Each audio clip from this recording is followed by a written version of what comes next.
Hello, fabulous friends, fans, and superstars. This is a very impromptu connection, a surprise celebration, really, for Jupiter going into Sagittarius. I am really excited about this. I literally had a moment earlier today when I felt something change. I felt the energy shift, and I said to myself, I think Jupiter's gone into Sagittarius. And I checked my phone because I get these little alerts, and there it was. Jupiter had moved into Sagittarius. So I was just gearing up to do the weekly videos for the superstars. And I thought, I want to come on here. I want to come on here and see everybody and say hi and ask, how are you doing with Jupiter now in Sagittarius? How are you feeling? Are you excited? So I'm really looking forward to reading you guys and interacting with you guys. There is a whole extended overview that I did, and it is on YouTube now. And of course, dedicated videos per sign in the superstar space and on my website. Thank you so much to everybody for your trust. You being here is a huge statement of trust in my interpretation of the sky, and I'm so grateful for it. And I'm seeing a lot of people here. Thank you so much for commenting and for interacting. Yes, Angela says, so glad to see you live. It's not often. I don't always do the live thing. I have Mercury retrograde in my natal chart, and so I don't always do the live thing. Even now, like, a part of the reason I wanted to do a live was because I felt like I have more to say about Jupiter and Sag, you know, these further thoughts on Jupiter and Sag. And so thank you so much to everyone who's joining us. I'm hoping I don't have to pause, but I got this mug in Portugal. Portugal is very beautiful. Lisbon is so beautiful. Speaking of Jupiter and Sag, talking about travel, of course, thinking about travel. Kelly asked, why do I think this is going to be a crazy ride? That is a very good intuition. And I think part of the reason is Jupiter square Neptune. And I want to get really excited, and I am. I think that just Jupiter changing signs is wonderful. It shifts the energy. And if you think about Jupiter in Scorpio, that is a very intense energy, that Scorpion energy. And wherever Jupiter goes, it highlights, it magnifies that energy that much more. It makes it like 10 times or even more powerful in the world. It's an energy that we have to pay attention to. And so, well, thank you, Angela. You're doing great as well. Well, the thing is that when Jupiter went into Scorpio, we were talking a lot about things like secrets, right? And power dynamics and power games. But we also saw the mixed reactions and how complicated our own reactions can be. And it went in a lot of different directions. You know, as many people that felt that it is fair, this is truth. Other people felt like this is not fair, this is not truth. And so the thing with Scorpion energy is it can be very complex, and it makes us aware of how we are very complex. We are this combination of our loyalties and our pain and a variety of psychological complexes. And we're walking around, and essentially we are I believe we are innocent, we are children, but then we have all these masks and all these other layers based on the experiences we've had and how we interpret them. And that brings us to this particular moment. And this moment is complicated as we can be. Well, thank you, Susan. You are so beautiful, I must say. Susan writes beautifully. I think I've mentioned her before to you guys. You really should be following her on Facebook. She has these beautiful, hopeful, spiritual interpretations of the sky. Kay is here as well, Astro Pluto Queen. She was on my channel not long ago, and I just adore her. I think her astrology is so good, and she has this very insightful, very unique way of presenting what she does. She's smart. She's so smart. And so I was so grateful to have her on my channel, and I love what she's doing in the world of astrology. You're going to hear a lot of her, Astro Pluto Queen. Astro Pluto Queen in the world of astrology. And I thank you all very much for everybody who's here right now joining me live, anybody who's watching this on the replay. So yes, Jupiter in Scorpio, intense, complicated. It really is about seeing our own complications and our own intensities, which aren't always very comfortable. And it's ultimately needed if we're going to heal, right? To be really honest with ourselves, but then even honesty can be subjective. I listened to a podcast by Malcolm Gladwell. Malcolm Gladwell is one of my favorite writers for many, many years. He's, a huge best-selling writer. One of his really big books was called Outliers, The Story of Success, I think it was called. But he's great. He has a podcast now. And he did this whole podcast about Brian Williams, and memory is really what it came down to, and how memory can be so convoluted and we don't even realize it, that we may not have had a particular experience, but we believe we have had that experience. And it can actually be very, very honest. It's not that we are deliberately trying to mislead people or be a charlatan. It's not that at all. It's that we genuinely believe what it is that we do. And so he talked a lot about that in one of his shows for his podcast, Revisionist History, I think it's called. And I think that that was a very powerful show for me to listen to as well, to recognize how much of the stories we tell ourselves have to do with perception. And I say that also wanting to honor that the experiences of people are valid. And if they believe they've experienced it, then there is an opportunity to heal there for them as well. So I want to honor that. And just because memory is subjective, it doesn't mean that it's not the truth, right? It doesn't mean that something didn't happen just because we don't always remember everything accurately. So I think with Jupiter and Scorpio, we really saw how complicated these things can be. At the same time, though, there was a lot of healing energy. Scorpio energy is very much about the alchemical process, and the act of speaking, the act of sharing is an alchemical process. Just the sharing in and of itself transforms an energy. And when you think about alchemy, alchemy is it's a spiritual practice, it's a symbolic practice, but it's also been a literal practice as well of turning lead into gold. And I've got some alchemists in my ancestry, I'll tell you that, which is part of why I was so interested in learning about it a few years ago, and why I've, meditated on the alchemical process so much at different points in my life. And I've been thinking about the ancestors lately as well, and how we continue those legacies without always realizing it, for better and sometimes not for better. We do in many ways continue patterns, and hopefully we can bring light to those patterns. We can bring a measure of evolution to those patterns and heal not only ourselves, but also heal wounds that go beyond this lifetime as well. But having said that, turning lead into gold, those things about ourselves that we consider a burden, that are heavy, that are, that we'd rather not look at, right? That are holding us back or holding us down. Where is it that we can look at that very part of us differently, so that that becomes a source of great wealth to us? Wisdom is a source of great wealth as well. And so I do think that the sign and the energy of Scorpio, it has to do with the alchemical process, because it is in the process of speaking. Whereas for the ancients, when they were turning lead into gold, they were, bringing together their tools and their different chemicals. And their process was, putting the lead and starting to put ingredients on top of it and hope that it would turn into gold in front of their eyes. For us in our modern world, and the way that we understand that is that it is in the act of speaking. It is in the act of sharing those things that we don't want to share, that we just would rather keep locked away, that we are able to take that which has been a burden to us and turn it into a great source of wealth.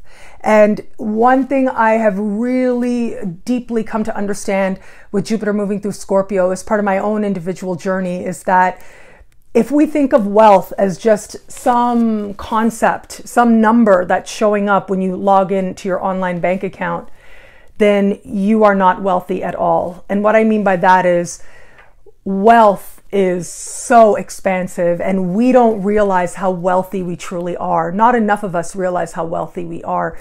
And the last thing we should be looking at when we think about wealth is that concept of the numbers that show up. I remember one of my great spiritual mentors who passed away a few years ago, who I think about quite a bit. I'm forever grateful for him. His name was Tom John. And he used to say, anything over a toonie is just a concept. And what he meant by that is anything over, like a toonie is a $2 coin, you can hold it in your hand and you can play with it. And the materials it's made out of are probably worth about $2. And it's a Canadian $2 coin. And anything over that isn't actually worth what we attribute to it. And so on paper, it can look like, you have a $500,000 house or whatever. But what is the reality? What are you actually living? What's the truth? And the more that I contemplate his wisdom, that stays with me, and especially with Jupiter having moved through the sign of Scorpio, I've really come to realize that the things that define us, the things that are real, are what we develop within ourselves, the strength of spirit, the things that we got to experience, that's real. The growth that we worked on, that's real. And being at peace with ourselves, that is real. And if you can be at peace with yourself, you really are richer than the greatest emperors of the world. And that really is the only thing that matters, is being at peace with yourself. So a lot of things as part of my meditations with Jupiter moving through the sign of Scorpio, I wanted to share it more if and when YouTube decides to send me a button, 100,000 subscriber button, which I hope that they do. But apparently they have their own way of doing things and they take their time, and it can take months. But I was sort of waiting to share some more personal things about my journey until that button comes and I unbox it for you guys. So we'll see if that happens or how that comes about. But at least for this moment, I can share a little bit about what I've come to realize with Jupiter moving through the sign of Scorpio. And now here we are on the precipice of Jupiter in Sag. It is a very big party. It is a very big moment indeed. So let me just quickly scroll through. Jennifer Loves Me Live. Thank you so much. And yes, lots of truth, lots of agreement. I love that. Susan Grace is amazing. Thank you so much, Susan, for being a part of my growth and part of my spiritual growth. She's given a lot of love for a long time. And yes, wisdom, as Kay, Astro Pluto Queen says, is a great source of wealth. And the thing is that these insights are not mine, if I can say. They're not mine. They were given to me as a gift from very generous people. They are shared, right? I really, again, this comes from a place of understanding that we are all doing our best, and no one can be you. No one can give exactly what it is that you give to the world and to the people around you. But in many ways, there's nothing that's brand new.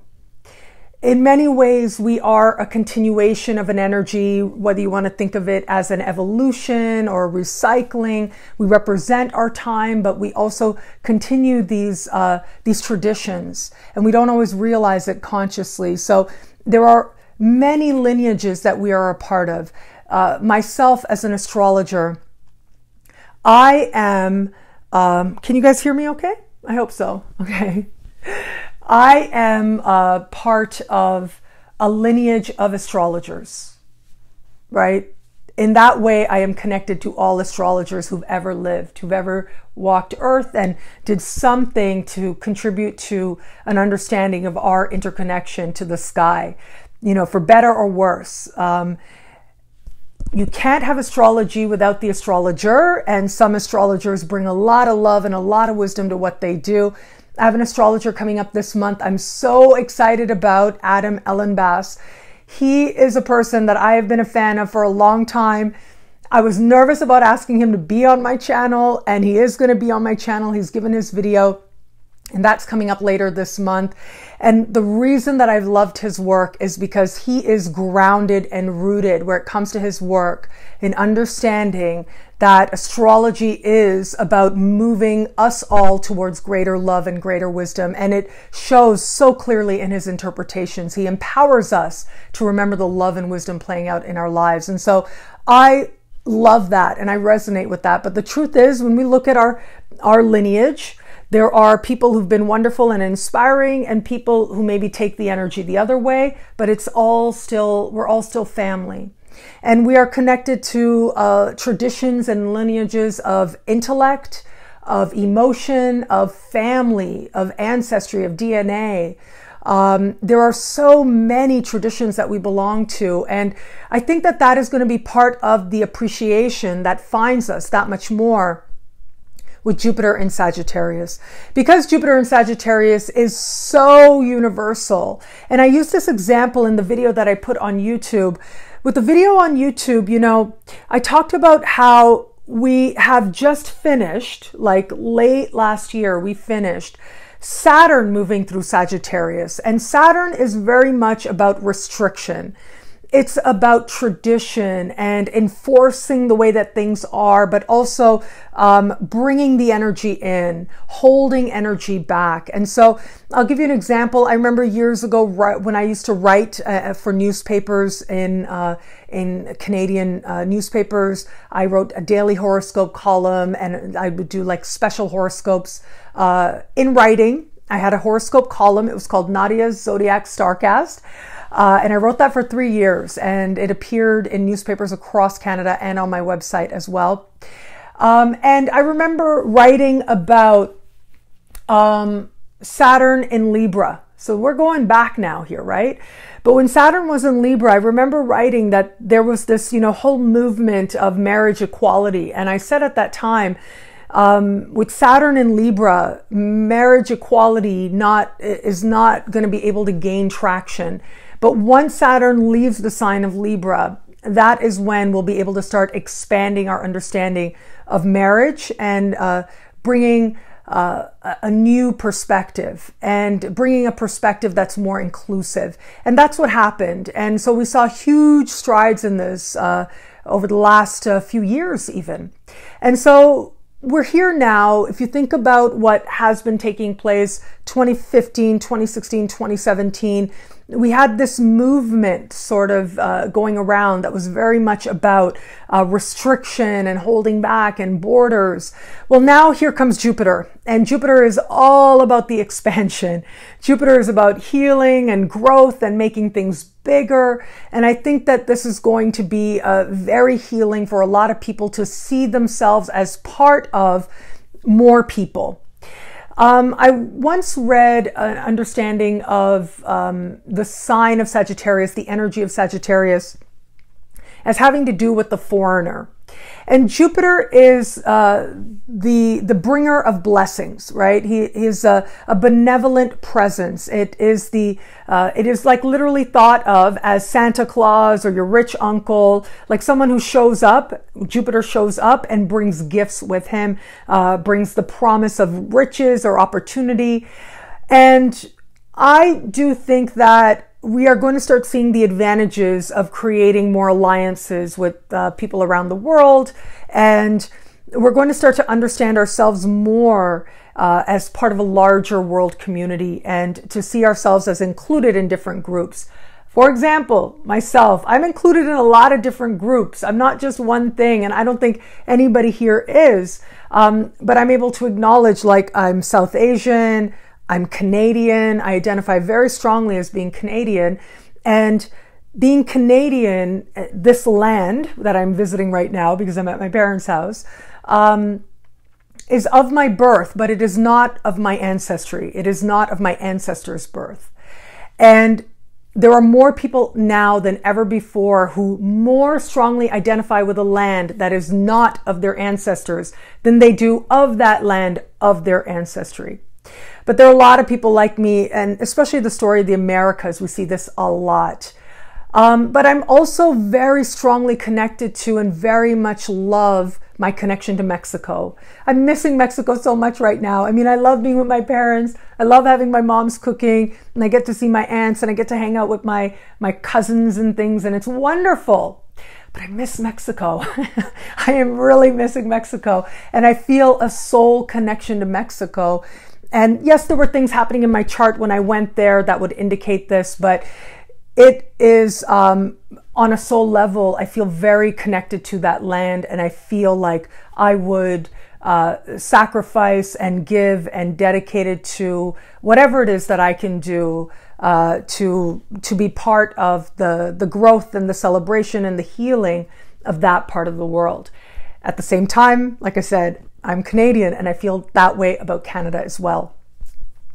So I think more people are going to start to be able to recognize these connections as well. You know, a lot of people here right now, I'm reading you guys and you're sharing about your own connections as well, about where it is that you feel that strong connections, whether that is a place of birth, a place that you immigrated to. That is very strong because, you know, my mom, she used to tell me, because she's an immigrant, and she used to say, you know what, you were born here and you are going to love Canada in your own way, but you will never know the love of an immigrant because I chose to be here and I love this country in a way that you may never understand because it was given to you in a way that I had to choose. And that moved me so deeply. And I really didn't understand that until I went to Mexico and until I understood what it means to choose to be somewhere, to know that on a soul level, this is where you're supposed to be, that this is where you are connected on a level of karma. That is a very powerful thing. And I didn't really know what that was until I visited Mexico. So speaking of my cousins, I wanted to share a little anecdote that I thought was so cute and so funny. I had the privilege of seeing two of my cousins recently. I was in downtown Toronto. My parents live far from downtown Toronto, so I don't always get to go visit there. But I was in downtown Toronto for the red carpet, of course. Lots of love for those photos and videos on Instagram and here on Facebook as well. Thank you so much to everybody. That really was a huge blessing. I'll forever be grateful to Anoki Media, to Raj, their amazing CEO, who just sprung it on me. Like literally was like, hey, we're having a red carpet. Do you want to be a part of this? Because she's a fan of my work and has been for a long time. And it was a very powerful experience. On the one hand, to walk a red carpet, which is something that, you know, you only dream of. You only think that that happens like literally in a dream. And for it to just show up was pretty amazing. And then there were so many people who were coming up to me and like, oh my God, you're Nadiya Shah. I can't believe you're here. I love your work. It was so beautiful. It was so deeply moving. So I'm really so very grateful for that moment. But it meant I got to go downtown. So I was downtown. And while I was there, I decided to take advantage and see as many people as possible, connect with the people that I love. And I got to see a few people, but it's never enough. There's always more people to see. And one of the people, or a couple of the people I saw, are my cousins who live downtown. And they have a really unique perspective. Their names are Nahin and Zaira. And they were born in Canada, spent their early years in Canada, and then they were raised in the US, in New Jersey, and now they're in university. They're back in Canada here, living independently, right? You know how that is when you're going to school and you're all independent, learning about yourself in that way. And these are amazing young ladies. I am so proud of them. They are just, you know, everything you'd want young women to be. Brilliant, smart, aware, thinking about their place in the world, thinking about things intellectually. Just, I couldn't be more proud of them, and just beautiful, beautiful inside and out.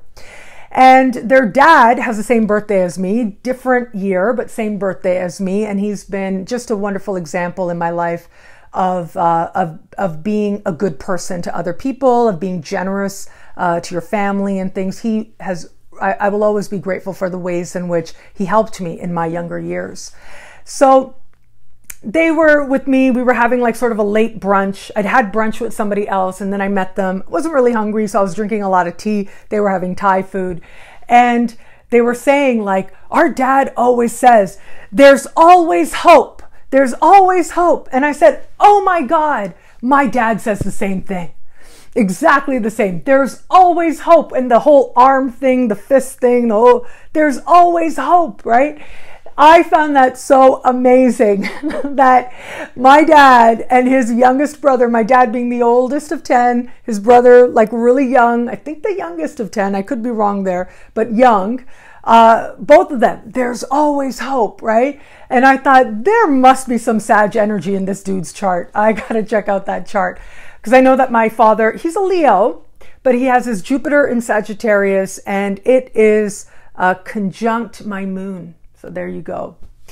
Haran is here. I want to just take a moment to send some love to Haran as well, who's logged in very much by surprise. Sorry for the little detour there. I'll come back to Jupiter and Sag in just a moment, but Haran is like this amazing, inspiring person that I've known for so long. I think I've known him for about 15 years now, and just diligently being this amazing influence in Toronto, and recently was like the marshal of the Pride Parade in Toronto. And it was about time. It was very, very well earned. He is such a healing presence. He's doing amazing things with his life. And I remember he used to have his dogs and he loved his dogs and I didn't get it.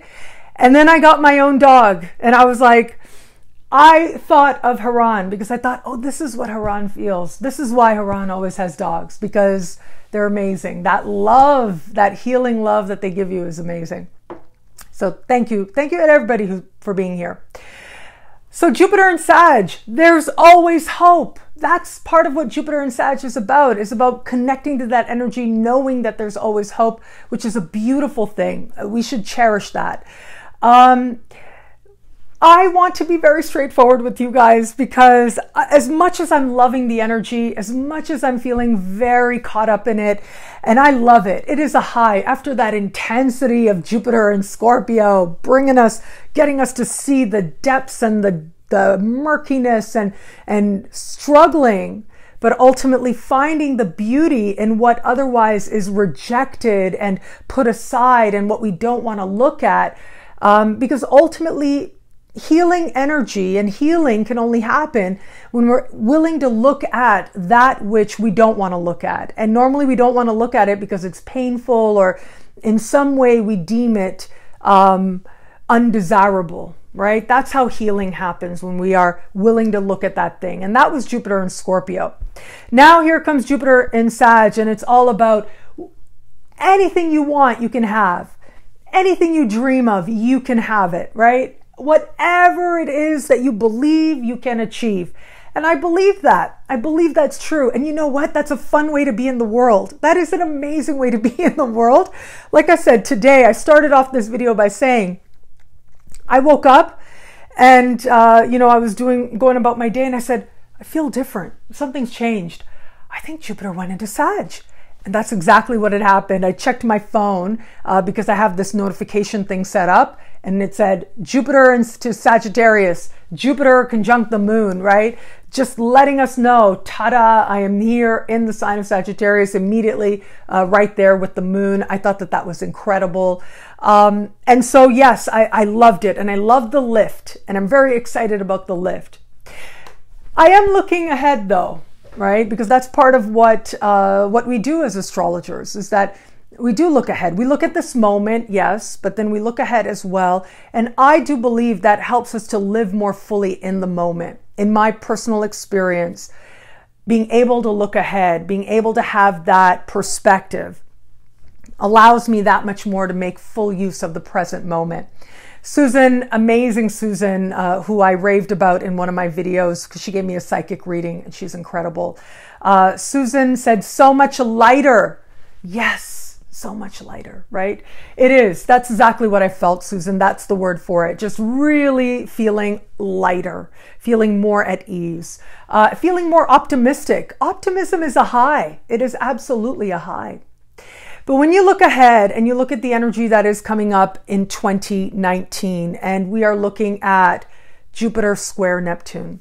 3 exact squares set to take place: January, June, and September. In every one of the horoscopes that I did for Jupiter moving through Sagittarius, the special horoscopes, I talked about and I mentioned January, June, and September being key months, important months, because I felt like if I just focus on, oh, this is going to be great, this is going to be amazing, then I'm actually encouraging, or I'm participating in this Neptune square Jupiter energy instead of being aware of it. And instead of working with it in a way that's conscious, I'm getting caught up in it and encouraging other people to get caught up in it. And so you all know I love to, I'm going to take a little detour because Icaro Sweets is here.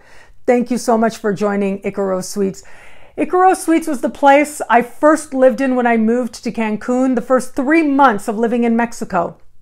Back in 2013, I lived at Icaro Sweets, and the staff there, incredible. The manager there, a very dear friend, became a very dear friend of mine. I didn't really know her when I first went there, but just a soul sister. Her moon conjuncts my ascendant, so it was very karmic for me to connect with her, and very happy for all the changes that she's going through. So thank you so much, Icaro Sweets, for being here. But okay, so coming back.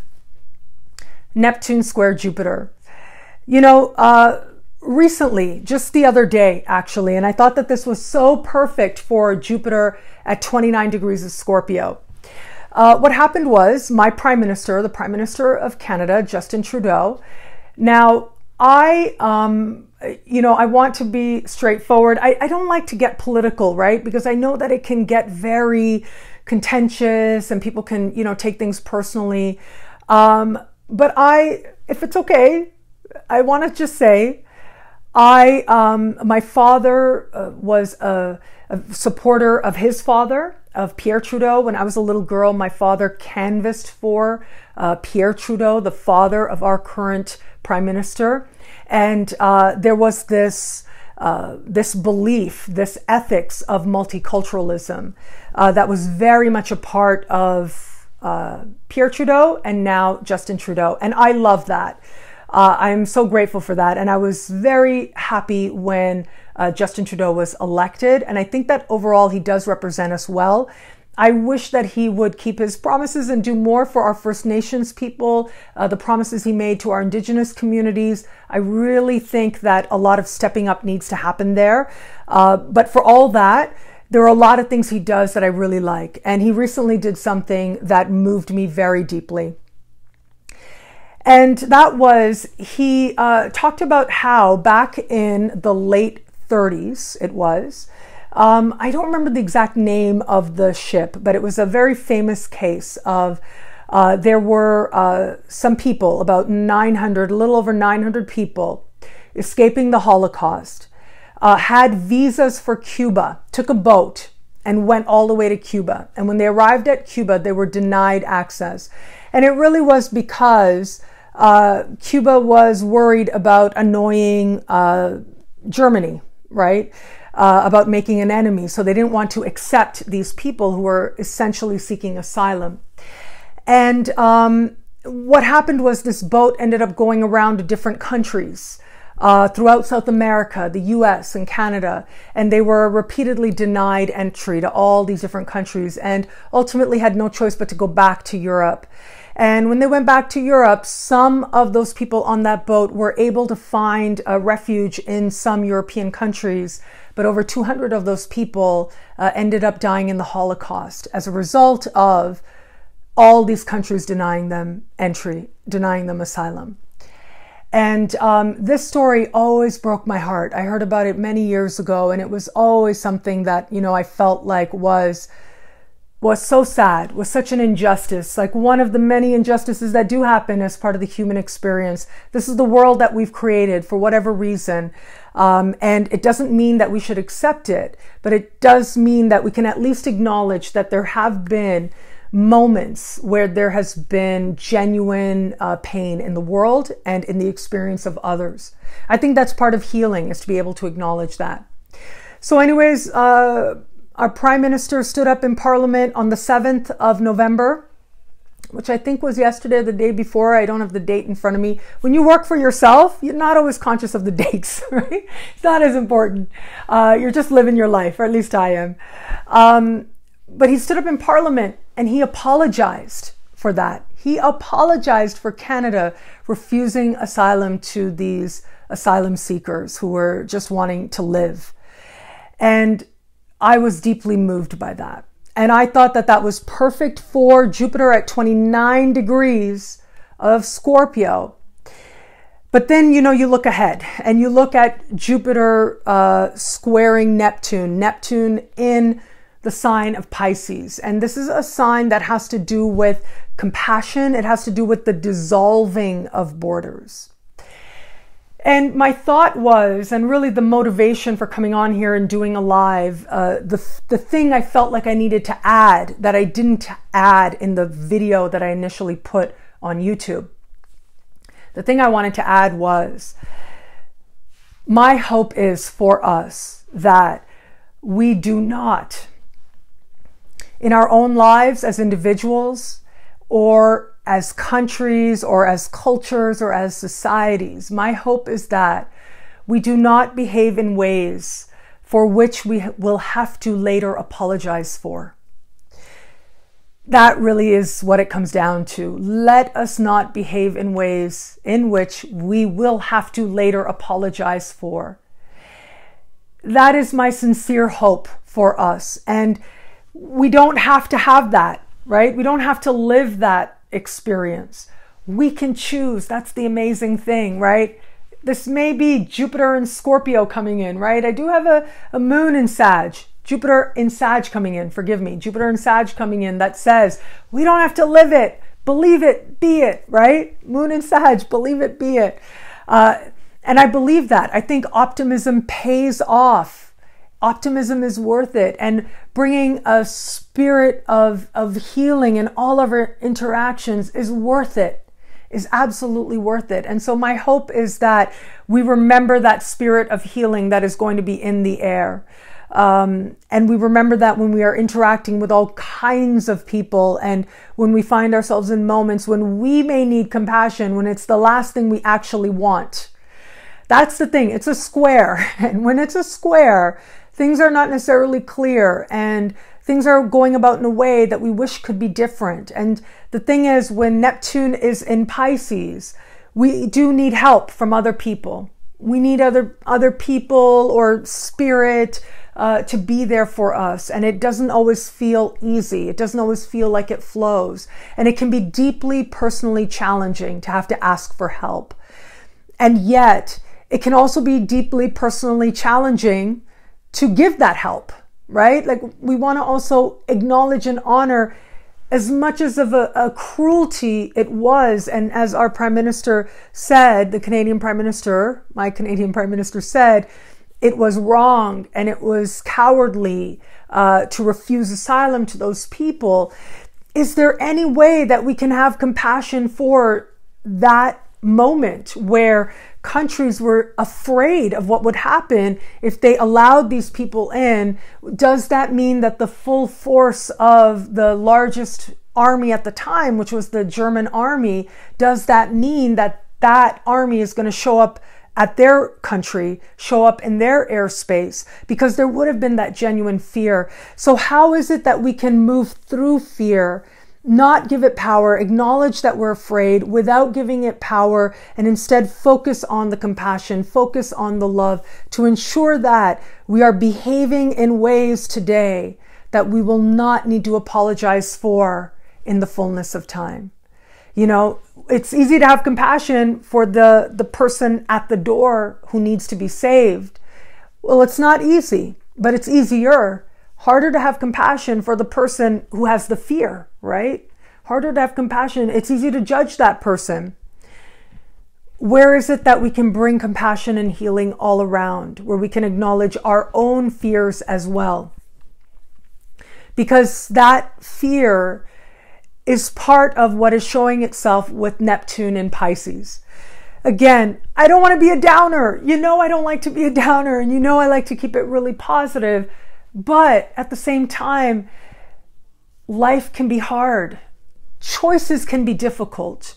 Life can be painful, and it is about what we do with it that makes us better, that makes us stronger. It is about how we deal with those painful moments and those challenging moments that ultimately can move us towards greater love and greater wisdom. You know, mentioning the Holocaust, why is it that there are some people who came out of that experience so loving, an inspiration of love and wisdom? Some of the greatest wisdom keepers of our modern age were people who survived the Holocaust, people who experienced this horrendous tragedy.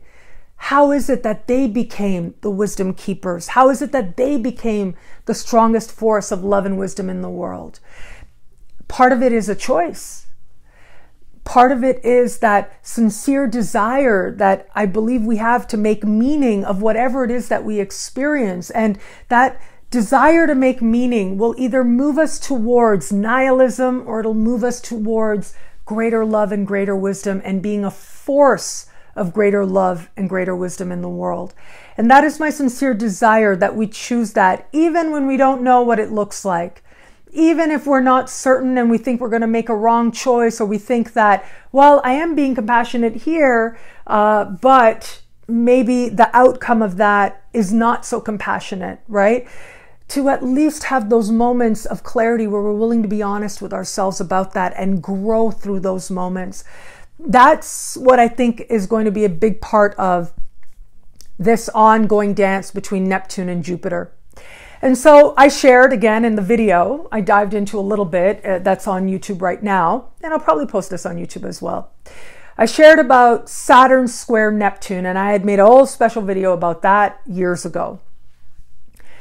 In that pairing, Neptune is stronger. Neptune is further out, it moves slower, but Neptune is elusive. You don't realize that Neptune is being strong because he's so hard to pin down, right? In that pairing, it ends up being with Saturn squaring Neptune. Saturn brought a sense of containment. It brought that desire to have the borders, but at the same time, it brought an opening of borders. Like, we had no choice but to be compassionate.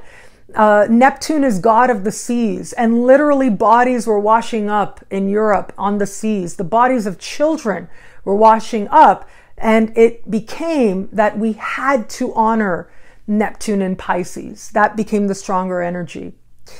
Now here we are. It's Jupiter squaring Neptune. And Jupiter is also elusive. He is the traditional ruler of Pisces as well. And Jupiter is aspirational, right? It's hopeful, it's grand, and it has grandeur. So it magnifies whatever it touches. There are some people who think that even if it's a square, it doesn't matter what type of aspect it is. If Jupiter is aspecting another planet, no matter what that aspect is, it's good, because Jupiter brings something good. Well, it is a Jupiter square, and that essentially is bringing an energy of magnification. It may bring blessings, absolutely, but it's magnifying our need to be compassionate. It's magnifying our need to recognize how powerful the forces are that wash into our lives. And it will very likely bring with it a sense of connection to what is the water bringing, and where is it that we need to approach this with more compassion? Where is it that our borders need to expand in order to meet what it is that the water is bringing in? And so my hope is that at least the waves come in gently. You know, my hope is that the waves come in with gentleness and with love, and that we recognize how much our lives are expanded. I was in Europe recently. Back in March, I did a European tour. I went to a bunch of cities. I spoke at a bunch of cities. It was a dream come true. I love you all. Thank you so much to everybody who came out to one of my talks in Europe. It was an incredible experience. I will, you know, it's like travel though. Travel you never forget. And it was one of those things you never forget. But while I was going through Europe and, you know, interacting with Europeans, I found a lot of Syrian people, right? There were a lot of Syrian people. Now, it isn't really that much. Like, it looks like a lot on the surface, but I remember seeing a statistic that, you know, didn't even raise the population. It was like less than 1% raised the population. So the overall effect wasn't that much. But it has been a couple million people as a result of war, as a result of coming in and through water coming into Europe. And the thing is, you hear all this negative stuff and, you know, you see these news articles about it and things. But when I was there, it was cool. It was good. It was like, I saw a lot of Syrian people with jobs. Not all of them spoke the local language very well just yet. They could speak some of the local language. They were learning. They were holding down different types of jobs, and they were interacting with the world. I didn't see people begging on the street or anything like that. I saw people employed and their children going to school, and them talking when I would engage them in conversation using Google Translate. Mostly what I felt and mostly what they talked about when I asked them about their lives was sadness and a wish that they didn't have to leave their homes. That's part of Neptune in Pisces squaring Jupiter in Sagittarius. You don't want to leave, but you kind of have to. When it's a square, you got to go and you don't want to go, right? And that was the main emotion that I felt from them, but it felt very integrated. It felt calm. It felt peaceful. It felt productive. And it was lovely. And it just makes you very aware. Sometimes you have these personal experiences and it reminds you that, you know, what you may think, what you've been told is not necessarily the reality of what is actually taking place. And the reality is, in my experience, and because it is my experience and nobody can tell me otherwise outside of my experience, the reality was very different. But I'm a very freedom-loving soul, okay? Bringing it back to myself, let me say. Just start to wrap up a little bit, or at least start to read some of you guys a little bit. I appreciate that you let me, you know, sort of go off on an energy. That's another thing I've learned over the course of Jupiter moving through Scorpio, or to at least become more aware of it, to trust, you know, to trust the depths of whatever is within me, and to allow it. It's about ego and getting out of the way, really. And again, I talked about Tom John earlier, one of my great spiritual mentors who passed away many years ago. His passing was a turning point in my life. His passing led to huge changes in my life, sweeping changes in my life, which happens sometimes when someone you care about passes away. Yeah. So yes, bringing it back to me. There's a lot I'm very excited about here. There's a lot I'm very hopeful for here. And I think that there's a lot to be optimistic about as well. But like any good transit, we are going to be surprised in some ways. We're going to be surprised by what is within us. And we are going to be surprised by our opportunities to cultivate compassion for others, but also for ourselves. Compassion for ourselves. Like, where is it? Remember, I talked a little bit earlier about let us not do things that we have to later apologize for. Where is it that we've done things already in our own lives? It's a part of living. That we will do things that will hurt other people. And we will never have that intention. We may not have had that intention. Or maybe we did because we were in a different space emotionally or spiritually and we hurt other people. We didn't mean to, but in our unconsciousness, we did. And we will make all kinds of decisions as part of our own life journey that we don't want it to hurt other people, but it might. And I remember way back in the day, I was in university in England. I was out for a run, as I used to do when I was in England. I was very active then. I had my relocated Mars was right on the midheaven, the relocated midheaven in England. Natally, it's in the 12th house, right? So that is part of that, you know, getting out of the way. Going back to Tom John, he was one of the people who taught me that, you know, like when I would come to him and I'd say, you know, this is going on and this is what I want to do. And this is what he'd say, you know what, get out of the way. Let spirit take care of it. Get out of the way. Where's your higher power in all this, Nadiya? That's what he would say. Where's your higher power in all this? And so that was a huge realization to me about ego. That's what he meant when he said get out of the way. I mean, stop judging it. Stop judging yourself. Stop judging others. live from a more organic place. Allow something that is more rooted in love and wisdom to move through you, rather than overthinking things or thinking that you need to do something. You know, stop chasing, start allowing it to flow forward. And so this remembrance was very powerful for me with Jupiter moving through the sign of Scorpio. And so I had this epiphany. I was out for a run. I was very active at the time. And I would run every day for a long, long time. I should have been studying more. I should have given more energy to my dissertation than I did. And I ended up apologizing to my dear professors about that because I was running a lot. And I remember being out there, and where I went to university in Canterbury, the University of Kent, it's sort of outside of the city center. It's like up on a hill. And there are a lot of like farms and green land around there and animals. People have animals and things. And I was out and I was running, right? And I remember like I went to my furthest place I was going to run for that day. I forget how many kilometers it was, but I went to the furthest place I was going to run for that day. And I stopped to breathe, you know, before I'm going to turn around and go back to campus. And I saw some cows. And I remember looking at these cows and taking a few deep breaths. This was like literally within a couple of days of an eclipse in my sign, a lunar eclipse in my sign, near my sun, mighty close to my sun at that. And I remember realizing in that moment, you know, seeing this animal there, and I just realized like, oh my God, I have been angry at people for the pain that they caused. But it is so possible that I have made choices in my life, in my innocence, in my naivete, or in my selfishness, and I didn't realize it, but I have hurt others. It is very possible, you know. Other people have expectations of us. It's not always healthy, right? And I don't want to judge other people for, you know, did they get hurt as a result of their expectations or as a result of what they were doing or whatever, what they were believing or their perceptions. I don't want to get caught up in that, right?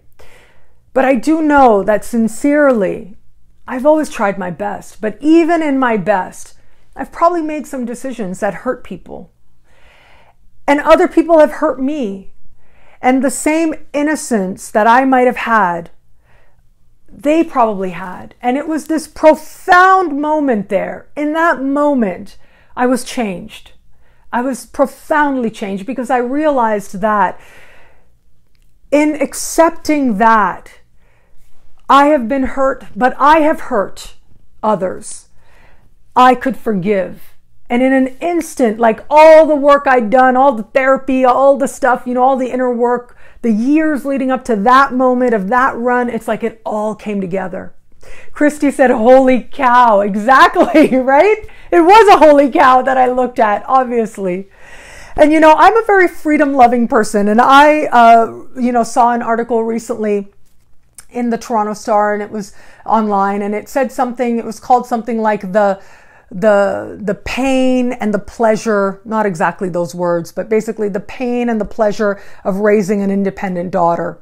And I thought about my parents, right? And they have raised me to be fiercely independent, I'll tell you, fiercely. And it shows in my chart too. There's a lot of very freedom-loving energy. And I didn't really appreciate until recently how much of the life that I have created for myself is rooted in my desire for freedom, for authenticity, for a life on my own terms that just really is summed up with that word, freedom. My desire for freedom has led me to the life that I have today. And in my desire for freedom, I have done things that my parents did not like, that my parents really wished I wouldn't, and that my parents might have felt worried about, and that was a form of pain. It might have been hurt by, and that was a form of pain. And yet, it was what I needed to do. You know, whether I was a teenager and I wasn't consciously thinking about things and I said things that might have been hurtful, or as an adult now as well, when I try to get them to understand and I don't want to do things that hurt them, but I have to live authentically. I have to live in a way that I'm going to be at peace with myself. And I know that I'm loved, whether or not one of my parents or both of my parents agree with my choices or not.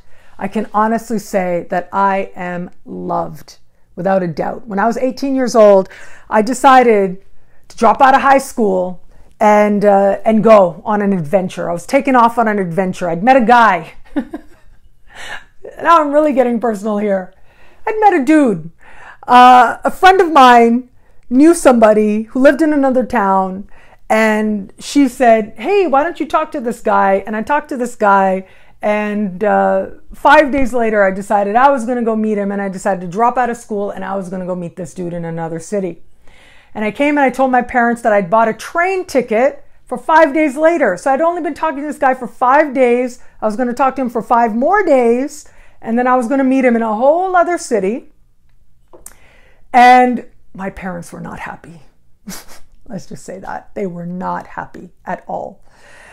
At all. And my mom later told me that my dad told her I wanted to slap her and hold her down so that she wouldn't leave, but he didn't do that, right? That is the mark of an evolved human being, that he didn't do that. But I remember when I left and my parents really didn't want me to go and they were really not happy, but my mom drove me to the train station. And my dad, before I left, he said to me, as long as I'm alive, you have a home. Those words stayed with me heart and soul, and I think about them sometimes and I get so emotional because that is love. That is love right there. I was making a choice. He was disappointed in me. He was hurt by it because he had a plan for my life. Okay. I've said this before. My dad, he would tell me like almost every day, you're going to be Prime Minister of Canada. And so we had this plan that I was going to become a lawyer and I had to study law and, I was going to get a scholarship and blah, blah, blah. Like there were all these dreams that my dad had for me. And he saw so much potential in me and he nourished those dreams in me. And I'll always be grateful because basically what he was doing is he was teaching me that I was worthy and that I could think. So I had very loving parents. So yes, Robin just said unconditional. Yes. Now I'm getting a little emotional because that was it. It was unconditional love. But my decision hurt them in my innocence, in my naivete. And there are other people who've done things that have hurt me. And I was able to forgive them profoundly in that moment. And so now coming back to Jupiter in Sag, square Neptune in Pisces. Where is it that we're ready to forgive ourselves? Where is it that we've done the work or we need to do the work? But the work we did, Jupiter moved through Scorpio. That was us doing the work. Where is it that we've done the work? We've looked at ourselves. We've gone deep within. We've looked at the complexities that make us ourselves. And now we're ready to forgive and move on. And where is it that that's hard to do? That is part of the work that is going to show up for us with Jupiter squaring Neptune. And the main thing that I can say, the takeaway is don't bet the farm, okay? I'll give you a little bit of a preview. For example, there are a few signs out there that need to be careful with this energy where it comes to money and where it comes to work. And that is mainly we are looking at the water signs. The water signs and the earth signs need to watch this energy where it comes to betting the farm, where it comes to taking a really big risk and having a lot of losses. Because one of my friends, Nicholas, who's connected with me through Astrology University, and we've been friends for a long time, fellow astrologer, he wrote something on his Facebook today that said, Jupiter in Sagittarius, you want what you can't have. Well, I thought about that and I said, that's actually really profound. I commented that because the thing is, I don't think it's just Jupiter and Sag. I don't think it's Jupiter and Sag necessarily, because Jupiter and Sag, you can have anything. But Jupiter and Sag squaring Neptune, we may want something that we can't have right now, but we may convince ourselves that we can have it if only we put enough money behind it, if only we, quit our job dramatically. I'll give you an example that I remember. It was a very meaningful example to me.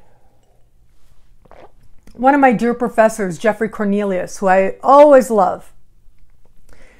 My book that's called Astrology Realized, that term, realized, comes from his work. And I dedicate a whole section in my book to his work and acknowledge him as being the source of that term realized, or realized reading as he coined it. But that's all in my book, and you can actually, that part of the book is actually available as part of the free sample on Amazon. So if you go there, you can download that part for free, and you can read what it is that I wrote about his contribution to my understanding of astrology and the title of my book. But anyways, Jeffrey Cornelius, in one of our seminars at university, he gave this example. And in this example, he said that he was very early in his career as an astrologer. And one of his friends came to him and said, you know, I want to quit my job and I want to take out all of my life savings and I want to start my own business. And he saw the chart and he saw that his friend had Neptune in the second house. And that can mean losses.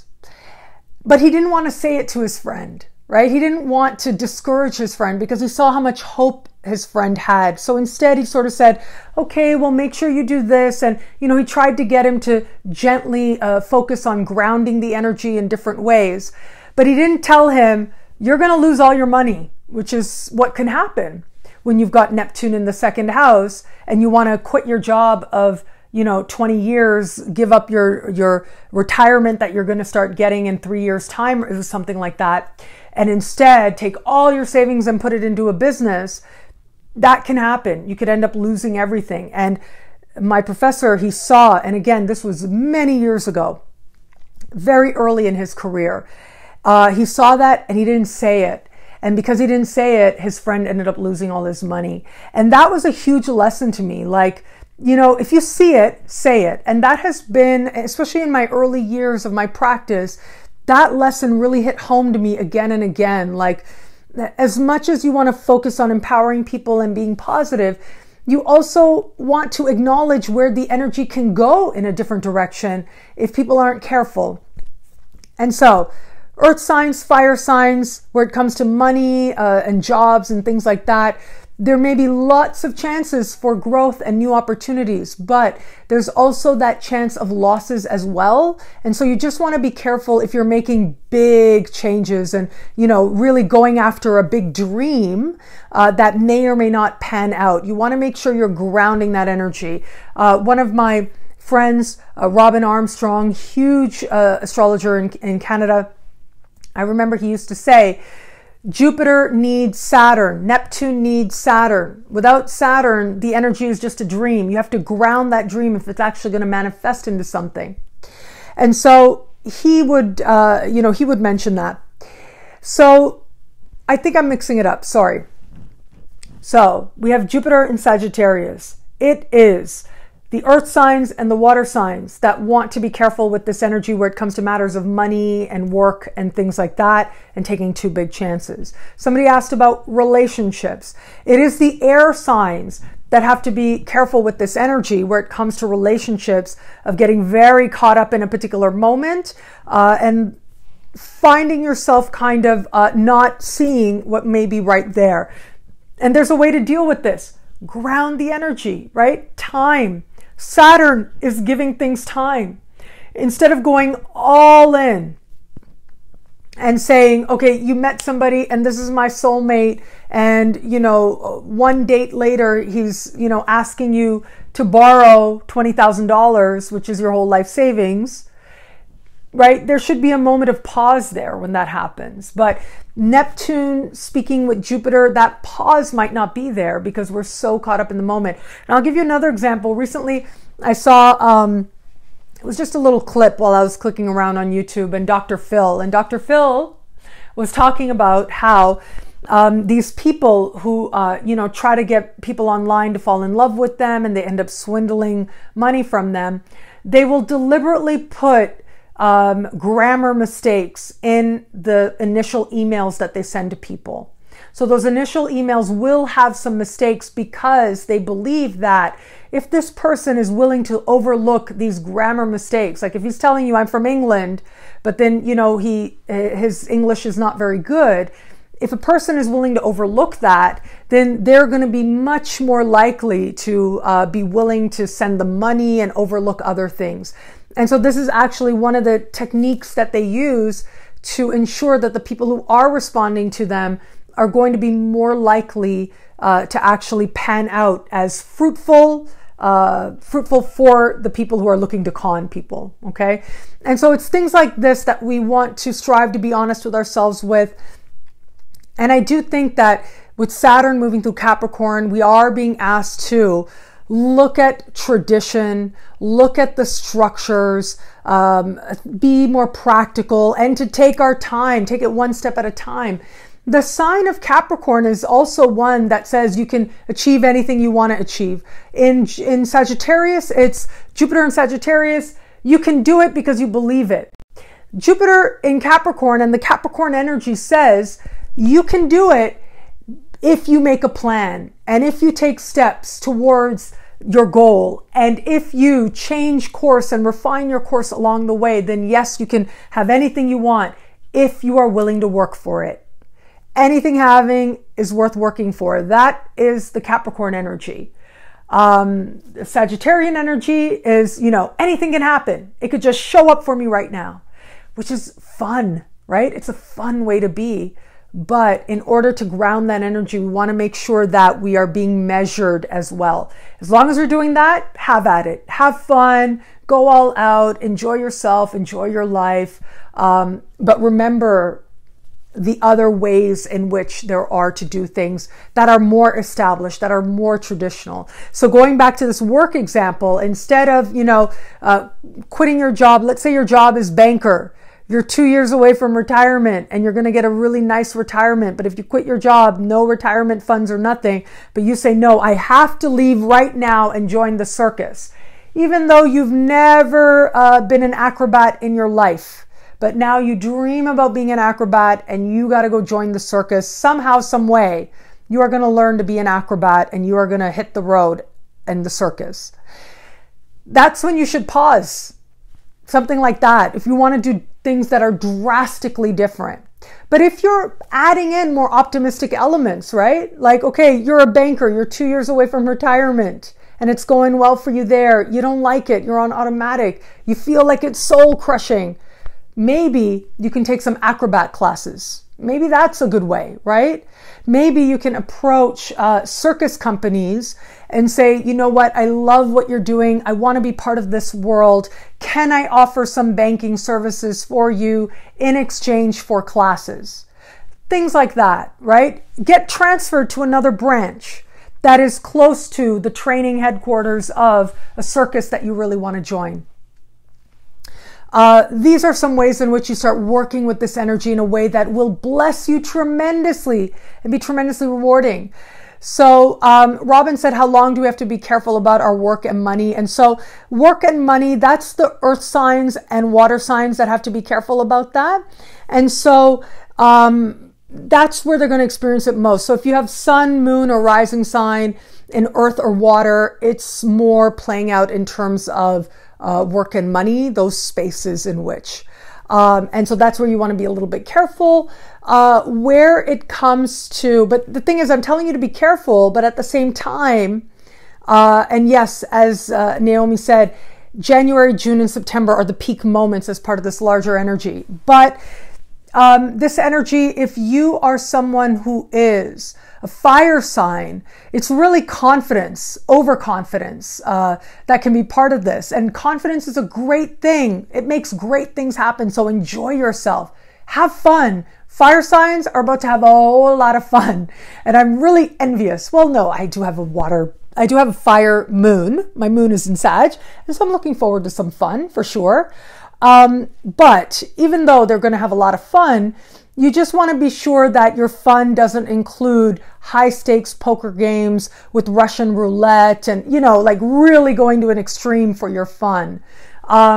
you just want to make sure that your bases are covered. You know, Leos will find that that desire to gamble may be very strong. Aries may find that they want to travel, they want to take on new adventures. Well, you can take on new adventures, absolutely. And so you really want to take a trip. That's great. Maybe take a language class first. Make sure you have enough to cover your mortgage for the 3 months that you want to hit the road, and then hit the road, right? Like, that's it. Just bring in some Saturn and you'll be so glad for it.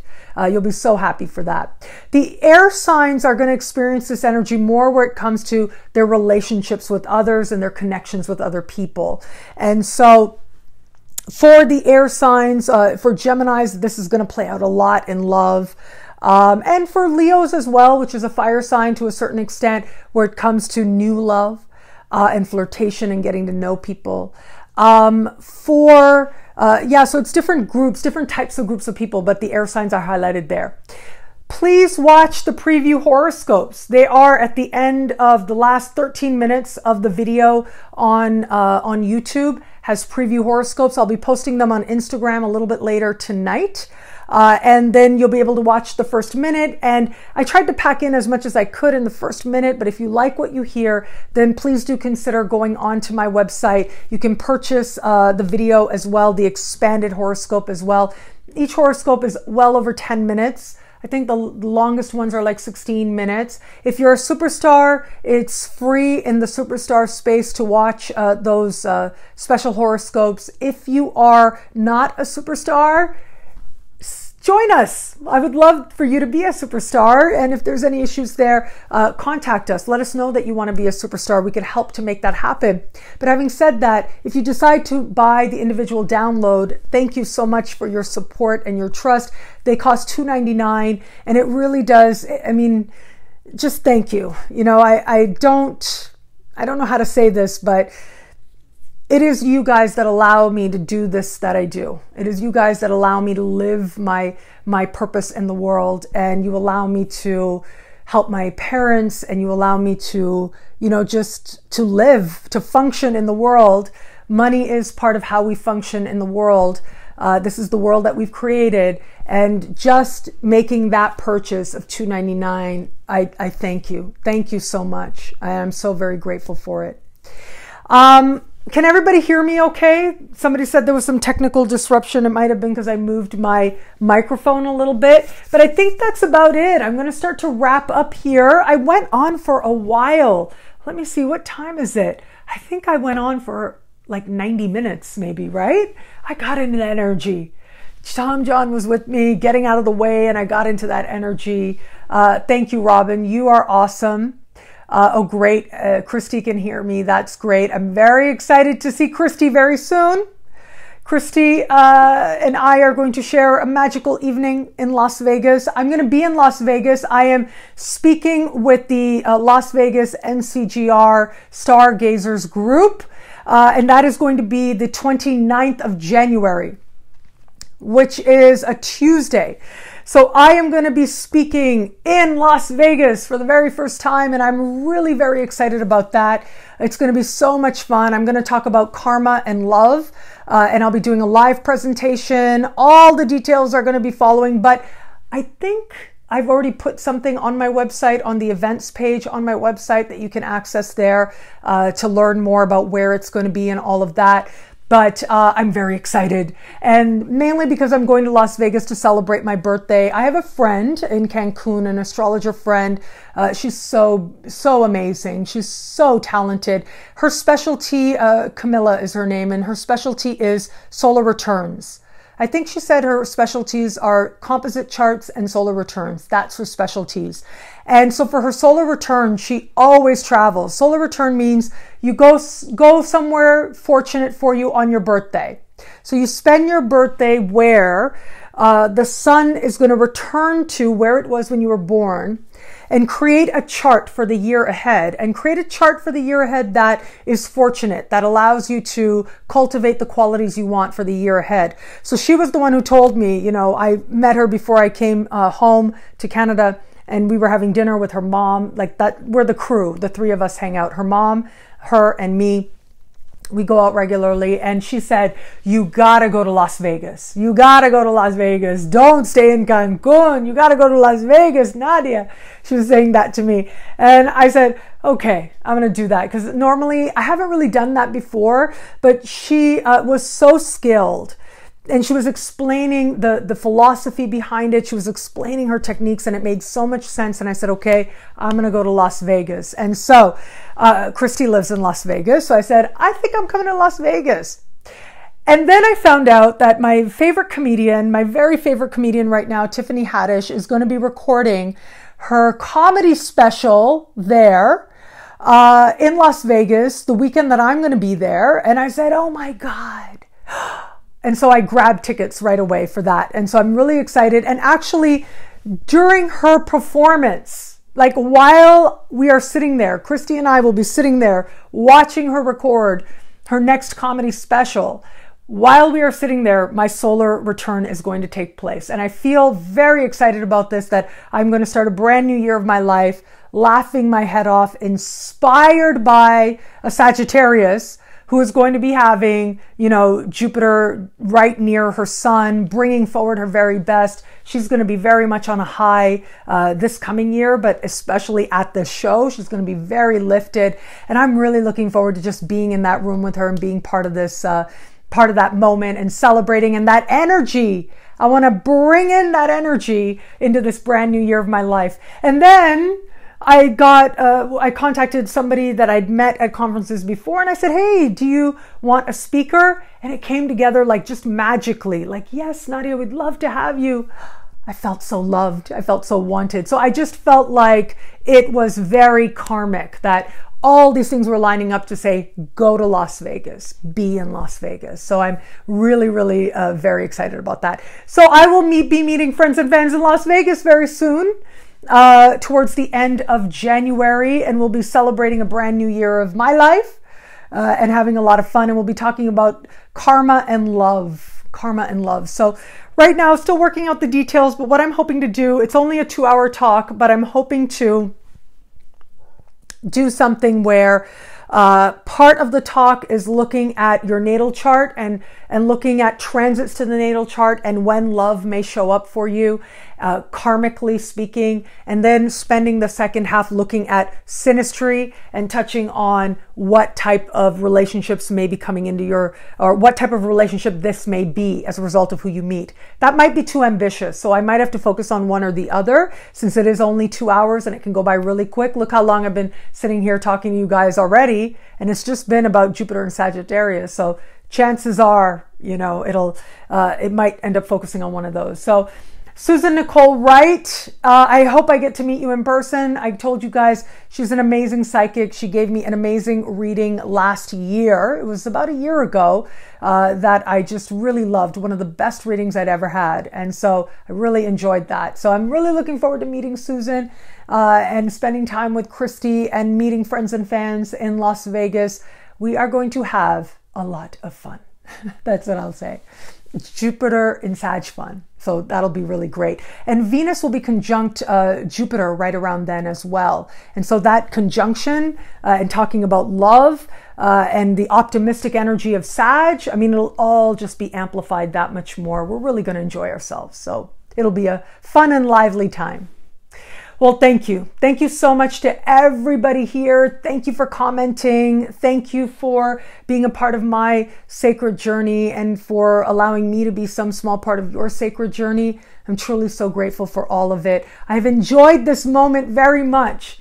I sat down to actually record the weeklies for Superstars, but I just felt like coming on, and I was telling my mom for the last couple hours, I want to do a live. I want to do a live. She was like, do the weeklies first, right? She's a Virgo. She's like, do the weeklies first.